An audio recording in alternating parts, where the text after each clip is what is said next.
Assalamualaikum warahmatullahi wabarakatuh. Kembali lagi bersama saya, Farel Muhammad Adrian. Pada kesempatan kali ini saya akan membuat video presentasi mengenai laporan praktek kerja lapangan yang telah saya laksanakan dengan judul instalasi Giantbox di PT Mandiri Media Data Al-Pariji, yang telah ditugaskan oleh Bapak Abdul Qudus SPD SST selaku Kepala Kompetensi Keahlian Teknik Komputer dan Jaringan. Langsung saja ke identitas diri. Nama Farel Muhammad Adrian, jenis kelamin laki-laki, tempat tanggal lahir Majalengka 19 Maret 2007, kewarganegaraan Indonesia, agama Islam, kelas 12 TKJ 2, asal sekolah SMKN 1 Majalengka, program keahlian teknik komputer dan jaringan. Latar belakang praktek kerja lapangan PKL merupakan salah satu bentuk kegiatan pembelajaran yang dirancang untuk memberikan pengalaman langsung kepada siswa dalam dunia kerja nyata. Melalui kegiatan PKL, siswa diharapkan mampu memahami bagaimana ilmu pengetahuan dan keterampilan yang telah dipelajari di sekolah diterapkan secara langsung di lingkungan industri atau perusahaan. Tujuan dari diadakan kegiatan praktik kerja lapangan PKL diantaranya sebagai berikut. 1. Meningkatkan pengetahuan dan keterampilan siswa. 2. Meningkatkan kemampuan komunikasi dan kekerjasamaan tim. 3. Memberikan pengalaman tentang dunia kerja. Manfaat: memberikan pengalaman kerja nyata yang telah didapatkan di kelas. Perusahaan mendapatkan tenaga tambahan untuk membantu. Meningkatkan kualitas pendidikan melalui pengalaman langsung yang diperoleh siswa. Lokasi, waktu, dan tempat pelaksana. Nama perusahaan PT Mandiri Media Data Al-Pariji. Alamat kantor cabang Perum GRR Blok G 011, Kelurahan Jimbareng, Kecamatan Cigasung, Kabupaten Majalengka. Nama pemimpin Rudi MPD. Kegiatan praktek kerja lapangan PKL dilaksanakan selama 5 bulan, mulai tanggal 1 Juli 2025 hingga 28 November 2025. Sejarah berdirinya perusahaan. PT Mandiri Media Data Al-Pariji adalah perusahaan swasta yang bergerak pada bidang teknologi informasi dan telekomunikasi (TIK), khususnya dalam layanan penyediaan jaringan internet, nirkabel, wifi, secara pembangunan dan pengelolaan infrastruktur jaringan komunikasi. Visi misi perusahaan menjadi perusahaan yang handal, terpercaya, inovatif, dan solutif di bidang teknologi informasi dan komunikasi. Misi 1. Mengembangkan dan memperluas jaringan internet untuk meningkatkan aksesibilitas dan kecepatan. 2. Meningkatkan keamanan dan privasi pengguna internet melalui pengembangan teknologi dan kebijakan yang efektif. Dasar teori pengertian Giantbox atau disingkat JB. Giantbox atau Optical Fiber Closer adalah perangkat penutup sambungan pada jaringan fiber optik yang berfungsi untuk melindungi titik sambung splicing dari berbagai gangguan fisik maupun lingkungan. 2. Komponen struktur Giantbox: casing atau closure body, pelindung utama yang kedap air dan anti debu. Tray splicing, tempat letak hasil sambungan serat optik. Kabel clean port, jalur masuk kabel UTP atau kabel optik. Seling rubber, karet pengunci untuk mencegah air masuk.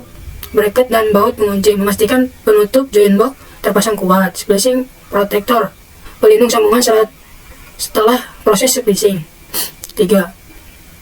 Fungsi Giantbox: melindungi sambungan serat optik dari air, debu, tekanan mekanis, dan perubahan suhu. Menjaga penataan kabel tetap rapi sehingga mudah dalam proses pemeriksaan, mempermudah proses pemeliharaan dan perbaikan.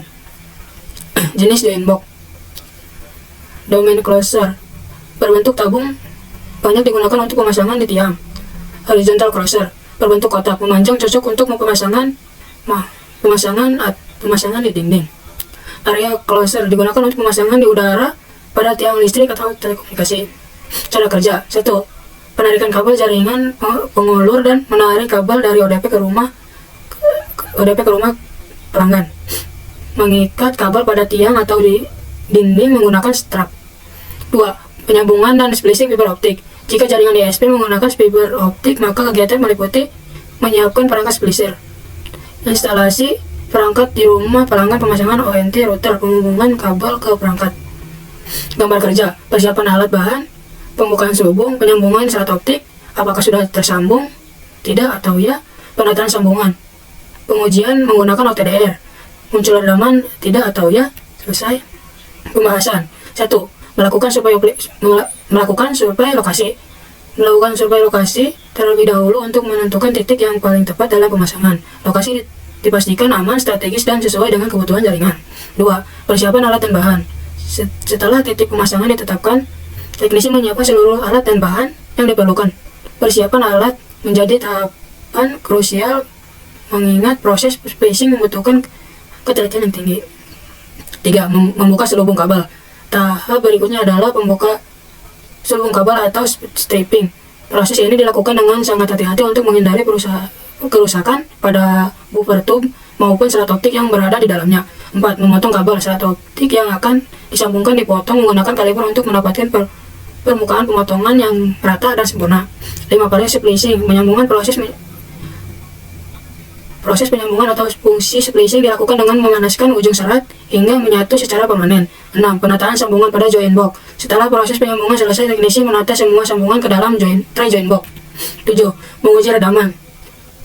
Terhadap selanjutnya adalah melakukan pengujian redaman menggunakan alat OPM.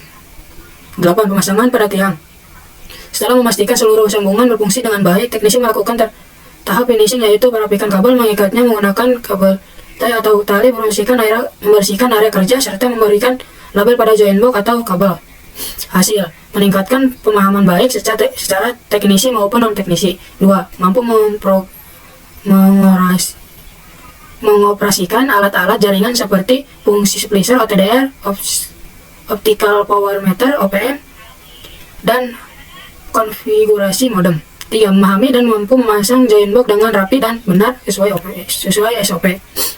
Faktor pendukung dan penghambat. Faktor pendukung, mendapatkan bimbingan yang sangat baik dari teknisi, mempunyai fasilitas yang bagus, melindungi lingkungan kerja yang positif, dan rekan kerja yang baik. Faktor penghambat, faktor cuaca yang tidak menentu sehingga menyulitkan jalan pengerjaan.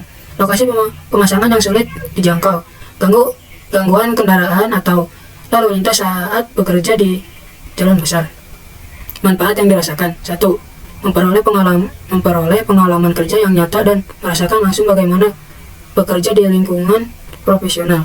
2. Meningkatkan keterampilan teknisi maupun non-teknisi yang diajarkan di sekolah lalu diimplementasikan di dunia kerja. 3. Menambah wawasan terutama di bidang jaringan fiber optik. 4. Meningkatkan kepercayaan diri setelah mampu mengoperasikan alat-alat jaringan seperti splicer, kaliper, dan OTDR. Kesimpulan, setelah melaksanakan praktik kerja lapangan PKL di PT Mandiri Media Data Alparigi selama 5 bulan, penulis memperoleh pengetahuan, keterampilan, dan pemahaman yang lebih mendalam mengenai prosedur kerja, penggunaan peralatan, dan standar operasional yang berlaku di tempat praktik.